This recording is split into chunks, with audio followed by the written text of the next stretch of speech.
Hey, everybody, it's Mike Jeffers, Chicago Jazz Magazine, chicagojazz.com, and welcome to another Around Town. On this episode, we've got Matt Ulery, who I am very excited to have on because we've been trying to connect, but he's so busy. He's playing in a million projects, as he always is, if you know who Matt is, and he's been around for recording, starting record labels and everything else in Chicago, really pushing the creative scene, which is exciting as always. And he's always into huge projects. And of course, he just recorded a new recording called Become Giant. And we're going to talk all about that. Plus, he's got a steady gig happening at Andy's Jazz Club. He's doing the late set there, 10:30 p.m. in October with his group. So let's get into all of it. Matt, how are you? Thanks for jumping on today. Hey, Mike. Great to be on your show. Happy to be seen. You know what it is? I think last time we talked, we were in the middle of COVID, and I think you released something maybe a year or two ago, right? And it was in the middle of COVID because you're always busy. You're always composing in addition to playing all these different projects. But this recording came about, I think, if I read correctly and got a little bit of the background, but I'm going to let you do it more justice. About 5 years ago, when you were commissioned to do a piece for the Los Angeles Philharmonic, is that right? Not exactly, but I can get the ball rolling. So one of the concertmaster, the first violinist of the LA Phil, Nathan Cole, runs he produces a chamber music festival in Lexington, Kentucky, where he's from. My good friend Zach Brock, violinist, is also from Lexington, and he was going to be the guest soloist at this festival 5 years ago, chamber music festival, mostly classical music. Okay. And they Nathan Cole commissioned me to be the composer in residence for this festival and commissioned me to write something. He said there will be a string quartet, his quartet, amazing quartet, and a piano available. I didn't use the piano, but I ended up writing myself in on bass, and I convinced him to let me bring John Deidemeyer on drums. So we ended up with this music for string quartet, plus bass, plus drums, plus another violin soloist, which was Zach Brock specifically, who's a longtime collaborator and friend of mine. Has done a bunch of my records. And they wanted 10 minutes of music, but I ended up writing 40 minutes of music.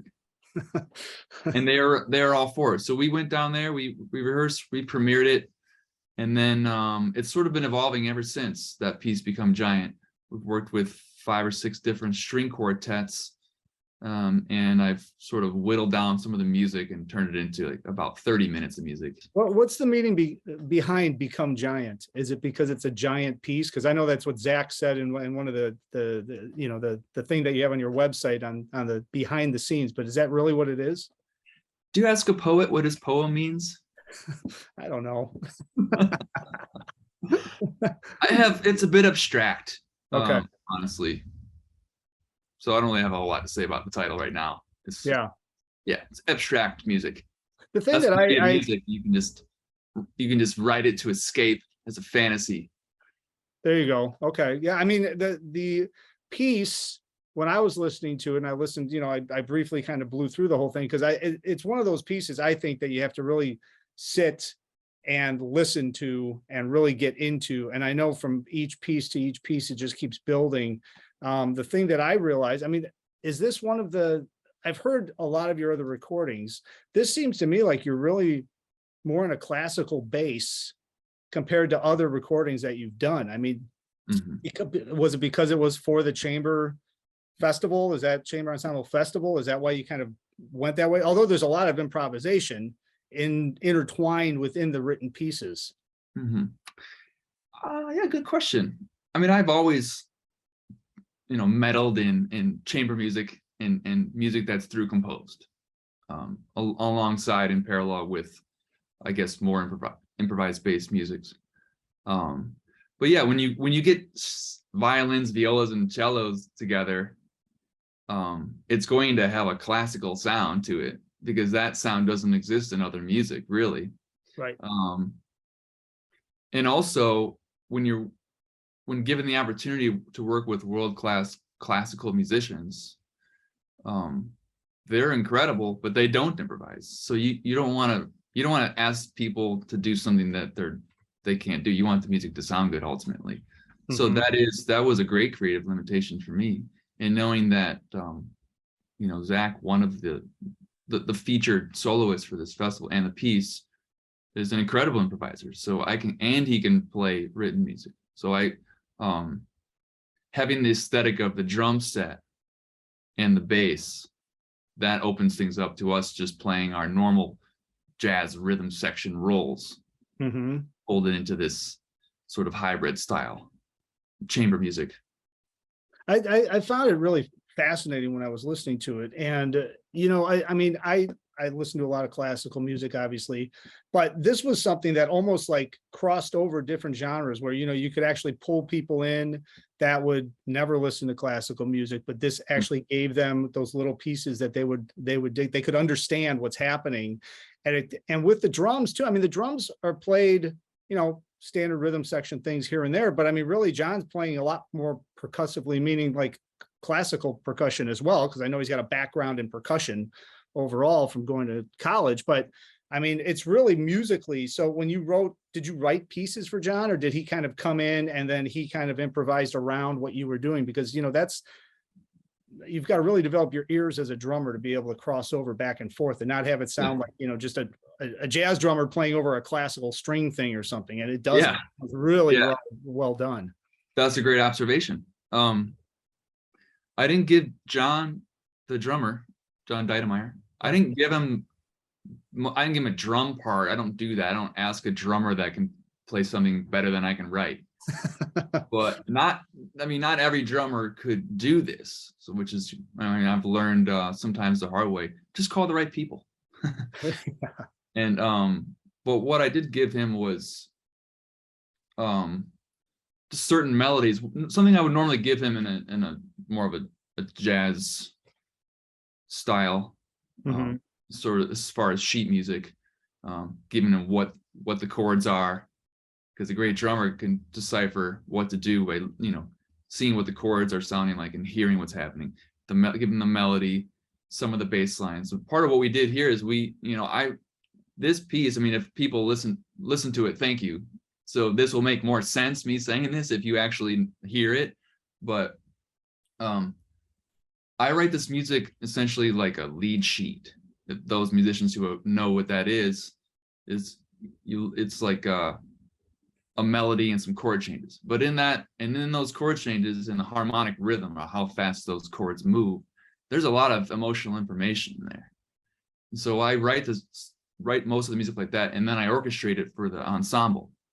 So a lot of what's going on the record is the drums and the bass are mostly improvised based on the chords. So we are kind of in a way playing in an approach that we would playing jazz with chord changes. There is some set through composed things that, the bass, that I was intending to play on purpose, but. I always, and I know we talked about this, I think last time we talked about when we did an interview a couple of years ago, but it's always fascinating to me, especially with somebody like you who writes for small group, who writes for large orchestrations, who writes for all different kinds of ensembles. You've got to start with an idea, right? And you got to formulate a melody. You've got to formulate something.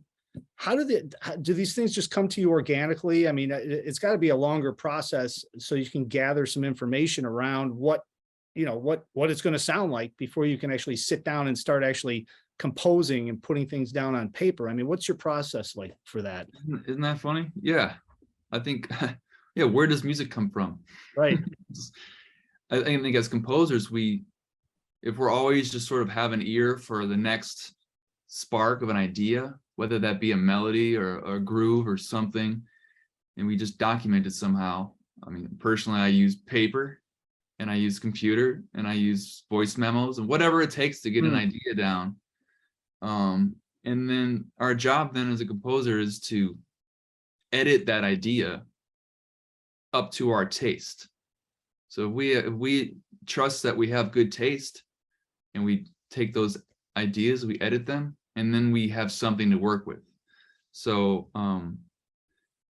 sometimes if you just around this time, I think got the commission, it's like that's a scary thing, because what we want to avoid as musicians is trying to make something great.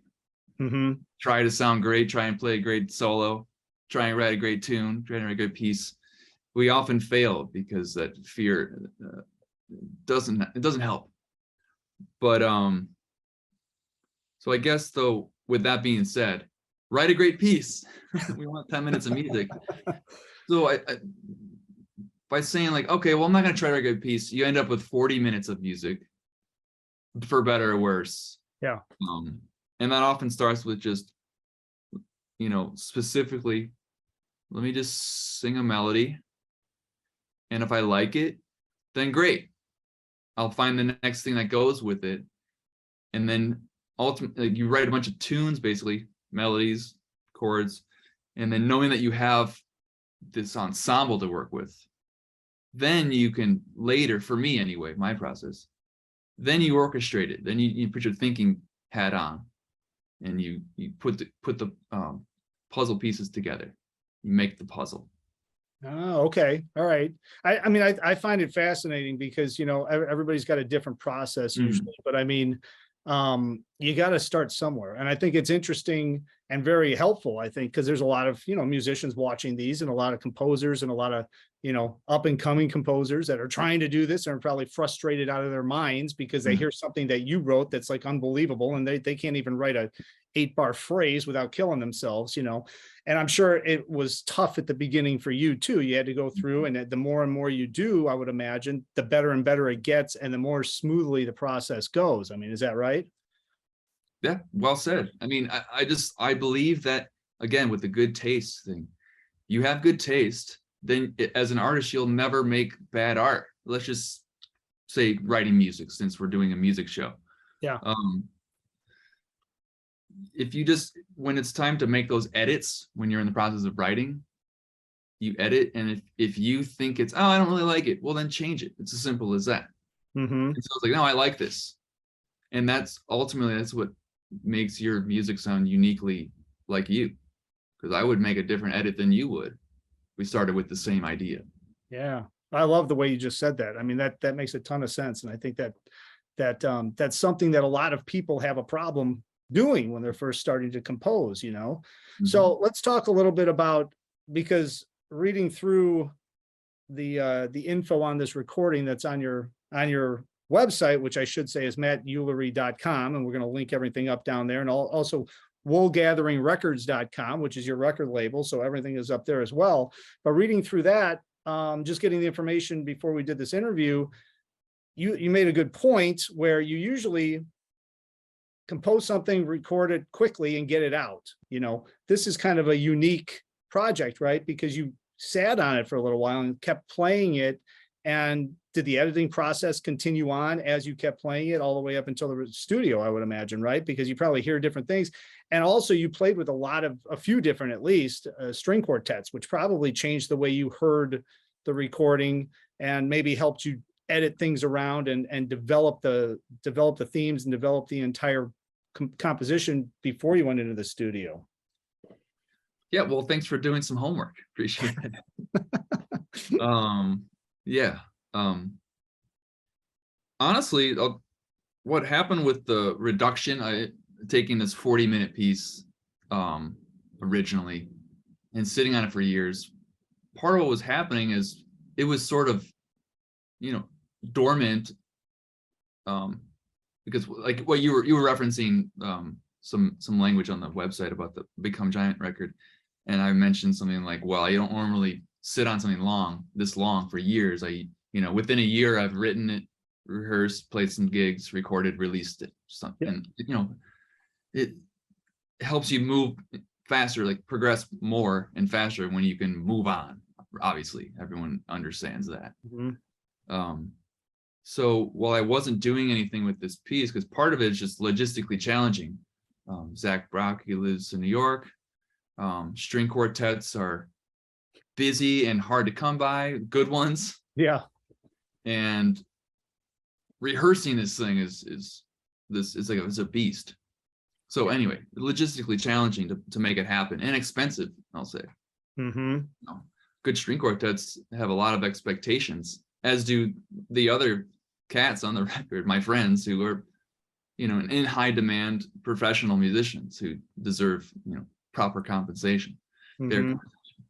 So anyway, I ended up taking the whole last movement of the piece originally and using it with a totally different ensemble in its own separate piece. And I thought, well, and I recorded it with my band Delicate Charms. So I was like, well, that's out of the piece now. It's out of Become Giant. I've stolen it from myself and used it somewhere else. So I basically, and that was 10 minutes of music. So I couldn't just take the end of the piece off and then just like, okay, now it ends here, because the energy doesn't flow right. Right. So that led to me reworking the order of things and writing a little bit new material, transitioning so that the flow makes sense. I mean, when you're writing music that is through composed and multi-movement and multi-style tempos and that kind of thing, it's or even if you're just playing jazz, playing a jazz tune, you know, a standard, it's all about that energy flow from one moment to the next moment. Yeah. Whether it takes a group to improvise that energy, which is the beauty of playing jazz, or the composer who's going to do a lot of thinking about how that's going to work. So that's what I did with this. Again, some of this will make sense if you actually listen to it. Thank you for listening out there. Well, and then you also have the Kaya string quartets, and they play together a lot, and they play a lot of different genres too, which had to help, because when a group like that plays together all the time, you can get them together to play on this, especially for the recording purposes. That had to just add something, energy. You're talking about energy wise. I mean, I've seen them play. They've played with Fareed Haq. They played classical stuff. The list goes on with them, but because they're a cohesive unit, it's not like you're throwing, 4 or 5 people together that play together once in a great while. That had to help a ton too. Oh, one of the best lessons of my life.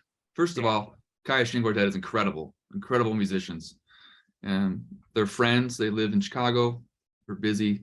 They play a lot of different kinds of music. They play like a lot of music from South America. And they play a lot of piazzolla music, tango, and so in short, they got rhythm. You can't say that about all like musicians who play mostly orchestral music, for example. Right. The kind of syncopation that it takes to play some of my music doesn't work with everybody. So, right. So speaking of calling the right people, call the right people who can play right. Furthermore, you made the point. Call people that play together, especially when they're a string quartet. I've learned this sort of the hard way. In the past, I've assembled some of my own string groups and chamber groups. Yeah. And that's just advice to those out there who are looking to work with strings, string players. Yeah, call an existing ensemble, because they can handle all their ego stuff. Yeah. They got their violin 1-2 thing together. You don't have to manage that. I'm not like, no disrespect, but I mean the utmost respect to these musicians who just it's a different world. String quartets are there's tons of jokes about that. There's movies about it, about the sort of interpersonal relationships that happen that affect the music and the rehearsing and just the general scheduling, finances and stuff. So it's nice to, as a bonus, to work, incredible to work with Kaya String Quartet. Besides their incredible musicianship and lovely personalities and friendship. Yeah. The fact that they're an entity is a game changer. Yeah. And that's the thing. I mean, obviously in the jazz world, or even the pop rock world, I suppose, totally different than the classical world, just because of the way they were brought up, the ensembles they played in since they were very young, and all of the different situations they've been in the jazz world. And all about this. It's no big deal for us to roll in, play with 2 other people we don't know. Everybody's cool, and we just all fall in together, and we make each piece as good as it possibly can be and play, and and that's the way it is. But classical is way different. And to your point, I didn't even think of that, but I mean, yeah, I mean, you put 3 or 4 people together, and somebody's always played violin 1, and that other person's always played violin 1, and the other person doesn't want to play violin 2 because they don't play violin 2, they play violin 1. And I can already see, not that they're doing anything on purpose, it's just, it is what it is, so see, you're teaching a lot of up and coming composers, giving them the red flags to watch out for. But yeah. So this recording, Become Giant, of course, it's available on your website, mattulery.com, woolgatheringrecords.com, your record label. Congratulations on that. That just keeps going strong. And you're also playing the late sets at Andy's in October. I don't know about November yet, but in October, I know you're playing the 10:30 set, which I think is great because it's one set. It's a 10:30 to 11:45. And you guys are playing. Now, you're not going to be doing the music from this because obviously the instrumentation is way different, but I'm sure you'll have some copies there and you'll be happy to say hi to everybody. And it's a great way to hear you play. Is it a trio that you're playing with, or I'm doing quartets? Okay. Quartets. Okay. Yeah, we did the whole month of September as well on Thursday nights. I love the new structure at Andy's. They've been mixing it up. I've been playing there for, I guess, 22 years now, pretty regularly, mostly with not my bands. Mm-hmm. And they've tweaked the structure as far as like the set times and how they do their seatings and their shows and reservations. And right now, I think they have it dialed in pretty nicely. So there's they're turning the room around, which is nice. Mm-hmm. So everyone in there for our show, at least at the late set, 10:30 to 11:45, they just got there and they're ready for the show. They're gonna get whatever they get, drinks, dinner, whatever. And I gotta say, Andy's is cool now. It's really cool. Yeah, good. I mean, they're announcing the sets, the shows. They get on stage on the microphone and they say, hey, you're here for a show. You're gonna love it. Don't talk during it. Wow, look at that. Here, you pay to cover. It didn't, as you know, it didn't used to be like that. You should just be kind of playing at a loud restaurant at times, and you're lucky if you play dynamic music that you can command the room. Yeah, and that's there's good potential there, but now it's simple as that. That's great. They treat the musicians pretty well there. Yeah, they're cool now, so I'm happy to play there with my band. That's good. That's good. Yeah, I mean, just like you, I mean, I've been playing there since the mid 90s, so it's been going through the whole thing. And when they rearranged these sets, I think they probably did it right after COVID, maybe. I know they were doing one set, I think, during COVID and live streaming and stuff, but rearranging the sets and just makes a lot of sense, I think, because they have the 6 o'clock to 9:30, 2 sets in there with one group, and then you guys come on at 10:30, right? 10:30 to 11:45, and it gives time for people to get in, situated, and now they're ready to watch something. And it's a great space too. I mean, it's a legendary room in Chicago, and awesome. It's a great space. So, everybody that wants to go check that out, it's 11 East Hubbard Street, basically Hubbard and State. Very simple, and you can always valet park down at Shaw's or find street parking. So it's great to pop in there on a Thursday at 10:30 to see Matt. And again, congratulations on the new recording, Become Giant. And I would encourage everyone to pick this up and then just listen to it, like really get into it, listen to it. I need to do the same. I need to go back in, get my isolator headphones and sit and listen to it as well, because there's so many layers to this recording. So congratulations on this recording.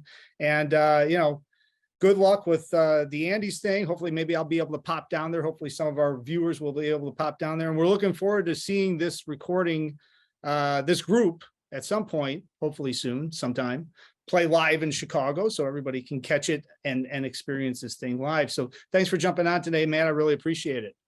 Mike, thanks for spreading the word. You've been doing it for years. We appreciate you. You're a really important part of the scene, spheres in Chicago, and it's an honor to be here. I appreciate that, man. And of course, we thank everyone for watching. As always, all the information about Chicago Jazz is on chicagojazz.com. And until next time, hopefully I will see you all somewhere out on the scene.